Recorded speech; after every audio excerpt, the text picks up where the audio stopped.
અને બીજું બાપ, કથા સાંભળીને તમે કોઈ સંકલ્પ કરો તો પહેલી મારી વિનંતી એ છે, શરીરનું ધ્યાન રાખીને સંકલ્પ કરજો કે આપણાથી આ થઈ શકે એમ છે.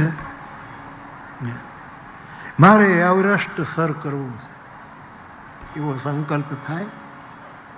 અંબાજી સુધી હાલીએ ત્યાં તો પગ તૂટવા માંડે છે ગિરનારમાં.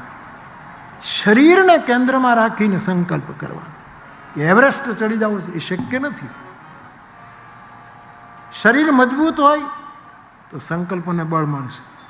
બીજું, મન મજબૂત હોય તો સંકલ્પને બળ મળશે. અને મન પણ વિકલ્પ ઉત્પન્ન કરશે. એટલે નિર્ણાયક બુદ્ધિમાં સંકલ્પ પહોંચવો જોઈએ. આ સંકલ્પના બધા એક પછી એક પ્રોસેસ છે, એક પ્રક્રિયા છે. પહેલાં શરીરમાં કે મારું શરીર આટલું કરી શકે, હું એટલું કરું. પછી મન કે હું આ સંકલ્પની સામે કોઈ વિકલ્પ ઊભો નહીં કરું. પણ જીવ છીએ એટલે પછી બુદ્ધિમાં નિર્ણાયક તબક્કે સંકલ્પ જવું જોઈએ.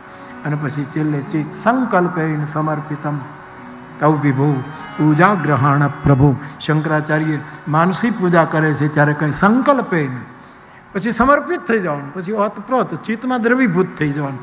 ત્યારે સંકલ્પની પૂર્તિ શાસ્ત્રકારોએ બતાવી છે. શંકરાચાર્ય ભગવાન પણ આવું કહે છે. તો એવી સંકલ્પની. અને બાપુ, કોઈ સાધુ સંકલ્પ કરે ને એ પૂરું થઈ જાય ને પછી એને ખબર પડે કે આવું તો મેં નહોતું ધાર્યું.